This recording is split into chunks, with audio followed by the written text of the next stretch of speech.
Great. So moving forward, I would request Dr. Ravi Gaur to kindly stay back because he has one of the keynote sessions which is going to be addressed by him now. And I would leave to Dr. Ravi Gaur to take it forward again. Thank you. I think need to share my screen. I have a presentation. So how do we go about it? I would request the team Alman to kindly allow sir to present, please. Yeah, you can. I think if you I my screen. I don't know how do I. You're not able to see my screen, right? Let me share. No, sir, we're not able to see us see your screen. You have shared the screen, right? Yeah. Now it's getting visible. Yeah. Perfect, sir. Right. We can see it. Okay, I think we make it a full screen, or this is fine. I think good afternoon again, everyone. I think we just heard about the data, the importance of data, the digital age kind of a thing. So I think very important topic. Probably it's a whole day. Probably you can take a discussion. Whole conference can be held on this topic itself. The artificial intelligence with a hype or hope. Adopt it or you perish. That's something I like to talk because this is a very the relevant today when it comes to the usage of these the tools when we have a in the digital age. Next, definitely is the AI or analytics or probably coming out. No, I don't want to define what is AI. AI is all of you know about it. AI is a subset of computer science that focuses on machine-driven intelligence. That's a artificial or non-human intelligence. AI is the understanding that machines can interpret, mine, and learn from the external data in a way where said machines functionally imitate our practices, normally which is done by human beings. So it's a notion that human thought process have the ability to be replicated and machinized. Basically, remember that's just a notion. It's based on a thought. Whatever either machines can actually replicate what's in our mind, and this is where it's a dance between hype and hope, shaping the future with promises yet to be unfold. In healthcare, hope for transformative progress because the future starts. Because in healthcare is something which is been limited to in India, especially the world, but even to in the world also. Many of the remote third world countries or very poor, underdeveloped countries, they still don't have access to right kind of healthcare. And India, especially more than one tier three, tier four remote areas. So AI probably is a hope for transformation and progress and holds the potential to revolutionize entire healthcare from diagnostics, treatment, patient care, and management. And this is what we saw somewhere in the COVID. I think the future started from there. And what we were supposed to see from 10 years from now, we are actually seeing the impact today. But when you look at the history of artificial intelligence, it's not a new thing. I was tracking back, probably the thought of this was somewhere way back 1651. From there onwards, multiple people have been thinking about it. And like it's been like 1651 to 1700, 1800, 1900. But it rapidly grew after post 1900. But what is surprising is how many people thought about AI hundreds of years ago before even a word to describe. They have no idea how to define. The AI was not, but they start thinking about. Now, if you look at the journey, probably there's a huge journey in between. There were a lot of people that developed, like you all know, there's kind of a frisbee, a doll which was developed, which was mimic their emotion. The dog was created by Japan. Then, of course, robots kind of a thing. And all this is happening very fun. But there was a winter section. After 70s, things went down. But again, people kept working. In about 1990, thing came up. Again, it went down. But then I think in 2010, I think the AI picked up, has become embedded in our day-to-day existence. We use because of the time of smartphones, voice assistants, and all this has become no longer a pipe dream, and this is now being actually in use. Then when we go back to what to expect in AI in 19 and beyond, that's very important part. Now what is happening, we all know about it. What the future holds for us. Now we are all seeing it's evolving very fast. You have automated answers, probably chatbots, virtual assistants, which is helping out, strengthen chatbots assistants for heightened user experience. Because you don't have to just think of question. You just have to probably write one question. Probably your chatbot will understand your next question, what is going to be. They have an automated answer to that. So this is fast developing, natural learning abilities, machine learning, automated machine learning. They've all become the answer to our problems. Because I say I have cough, I have fever. Automatically, they'll ask 10 more questions. Because you may forget to answer those questions. You could remember when you go to a doctor, but machine will ask you 10 questions. 1, 2, 3, 4. And based on that, some diagnosis is derived. Anyone medication may be suggested, but of course, under the guidance of a registered doctor or practitioner. And someday, the AI and human mankind, probably they parallelly. And but I was talking about, we have a faceless today, who can say faceless or you can say mobile diagnostic lab. There's no driver; it goes off its own. You just walk in. Probably you'll have a iPad. You just probably own test, and automatically there are automated robots not taking the blood samples. You can draw the samples, it automatically test it and report. There's no faceless kind of a lab. You never know these kind of a thing. But these are the answers to remote areas where human beings can't reach. Robotic-driven kind of mobile labs, diagnostic centers, smart health centers. These are all now evolving very, very fast. In some areas in the remote part of the Northeast, we have seen actually robotic surgeries happening on people. They're very, very centrally controlled, remotely controlled, and very visible thing. Latest technologies out there guiding people. So, like various diagnosis of disease, what are the various applications today we're talking about? Applications are like diagnosis of disease, medical image diagnosis, what we saw where people are doing X-rays, short of radiologist, images can be identified, drug discovery, medical robots like helping out, maybe picking up samples from here to there, maybe delivering the drugs from one place to another place. Hospitals, we can picking up samples from the wards, delivering to the lab area. Clinical trial now, virtually you can have a lot of first phase trial or second phase when done on the system by itself because they create a lot of algorithms and permutation combinations. So it becomes the trials become faster. Outbreak prediction, that's what exactly we can always say, okay, in this area, these are the diseases coming up, what going to be future. So probably all this can be, applications of AI are definitely are in use and they're fast coming up. These are again furthermore defined. So rare disease diagnosis and treatment. So rare diseases are almost only another 7.5 lakh patients of rare disease exist in our country today, in the world actually for that matter. Maybe there's some diseases only about 3 patients or 4 patients. But I think more and more system probably we can integrate them together because what technology we use in one part of the world maybe immediately available second part of the world and rare diseases answers can be addressed. Then fraud detection, especially in the insurance schemes. So then gene editing, genetics is a big way.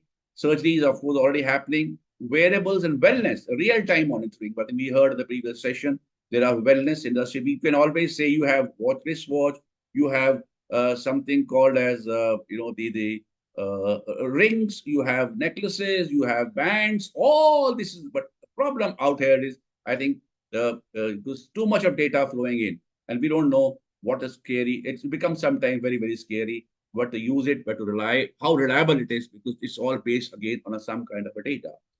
For research purposes, drug delivery, drug dose collection, medical diagnosis, drug development. These are all multiple uses. I think everywhere, I think AI has now made it a presence into the healthcare.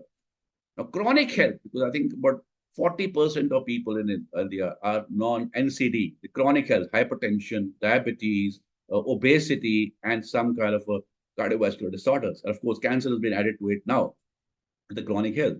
It's expected because this is where, because these regular monitoring is happening, it's probably what you have eaten today, what is exercise you have done today, what kind of environment you are you traveling, your sleep pattern, and if you're diabetic, probably it can guide you and help you. Next 3 days, eat this, do this exercise, sleep well, otherwise your sugar will rise again. I think same thing can happen with heart disease, prediction, neurological diseases is coming up because a lot of stress, dementia, memory, Parkinsonism, Alzheimer's, the threat looming on everybody's head now because the way that the technologies are, we have even forgotten our phone numbers. Probably we have to dig out our own phone to tell what's my number because people are earlier I think it was hundreds of phone numbers also on our tip, but because of the technology, we don't feel it's of much of use. Probably the memory losses or maybe the many other reasons for that. This is all coming up. So this is in a summary, AI in healthcare practice today, improving the future, early detection, diagnosis, personalized medicine, prevention, healthcare workflows, digital pathology, radiology, wellness, mental health, and of course, telemedicine as we move forward. Now, one example is something like that. If you see, now this is something which is like, okay, if somebody is smoking today, you now it is a mirror which actually tells if you have overall data, this is how you look like, lean and thin and fit. 20 years, if you continue, you become this. Oh, if your picture is in front of me, probably I'll help by my predictive health. I'll take preventive measure. Same thing, smoking.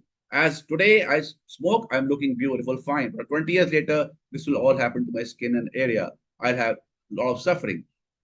Same things for the smart toilets are today, in any case, are being used in Stanford University, and there are about 20,000 such smart the toilets which are being used worldwide, especially in US and some part of Japan, where you get up in the morning and by the time you reach inside the toilet, you brush the body fluids, so all your data, what is like the blood is there, stool, occult blood, or sugar level, or fluid level, everything is electrolyte labeled, all is, I think, available on a mobile. And something goes wrong, alarm is immediately sent to your medical provider, and you never know. By the time you come out of your washroom, there's an ambulance at your doorstep. Okay, giving you immediate treatment. I think this is all a future. It's not really a future. It's already happening today. Which is today this is what's seen. Now telemedicine, all of you have seen the use advantage. The telemedicine regulations have been rolled out. It's a very big important point. It's beneficial to everybody, but the challenges are trust, privacy, regulation, what to reveal and what not to reveal. That's something what we all discussed earlier. I think the process and the thought has to, deeper insights have to go, regulations have to come up, and compliances have to build up to make people develop trust and at least of fair use. Bridging the gap, I think definitely advantage rural urban specialist consultation records. The past was illustrious. Today is weak and future definitely bullish and awesome. Now, connected health world, all this can be put together by technology, whether it's your heart, whether wearables or your system, what you read, what you eat, everything can put together. Your reports, I think integrated medicine, another area which is going to be benefited by the AI. We're talking about pathology. Pathology has become now computational, like biopsy reports, like especially histopathology. Now, you have a second opinion from globally. The images can be right away scanned and sent across to best the opinion specialist. Earlier, it was not. It was take months together to get a good opinion, but today it is right within 24 hours. You have the best. This is a little expensive today. The future, but in any case, arrive. Labs are not like this. Probably it'll be new age pathology, entire computational kind of a thing. We do also have a drug discovery. I also mentioned about it takes decades of research, costs billions of dollars, and fit only about 70 to 80% of this, like 70 to 80% actually fails. But probably use of AI prediction, we'll be able to save the cost, expedite, and probably add on something in between, which is can help benefit the drug discovery. Apologies to interrupt, sir. We would request you to kindly wrap up in 2 minutes. Just 2 minutes. Now, but again, these are all advantages I talked about. We are talking about AI failures too. But it's not only the AI failures, being you all know this. We have seen that IBM, Watson Oncology, cancelled after 62 millions for people have unsafe treatment. Microsoft AI chatbot corrupted by Twitter trolls because all kind of slangs and languages were used, as a result of which the AI chatbot Microsoft probably decided to stop it because we don't know what are they talking about and what kind of a wrong information is going around. Many falls downs of AI in healthcare and suppose, but why it has not happened yet? Because that's the biggest thing. Nothing like real medicine is possible because it's not happened because there have been ethical concerns. There have been you'd say privacy concern. And next example I give you right here. This is a person, there are too many infrastructure issues, too many versions, updations happening, safety, security, real-time need. It's like a person, lady standing next door to her husband's grave, and we say that, oh, how he died. He says, no, I took an appointment. He first, but by the time he has to update his operation system, download the app, get a username, choose a password, and by the time we could log in, probably it was too late. These are all pitfalls. So I think we need to create some uniform system where we can start using it in a very smooth manner. Well, these are all some data available. 24% are using AI, 27% are aware but top concerns, security and biases. 21% AI is not a priority, and 28% are still evaluating. So about 24% people are definitely using it, the advantage of the healthcare. Drawbacks, I've already mentioned about it. Then we have these are the issues, absolutely in draw fall. Unrealistic expectations. Sometimes we think AI can replace human beings, not possible. Data privacy and security, there's always a leak. We need to put checks in place.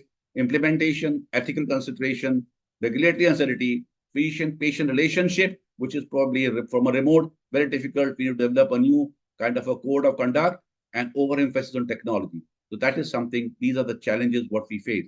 Now, this is an impossible war happening, human intelligence versus AI. I think it's not a human, it's a war. They are not an alternate to each other. They are probably have to work together.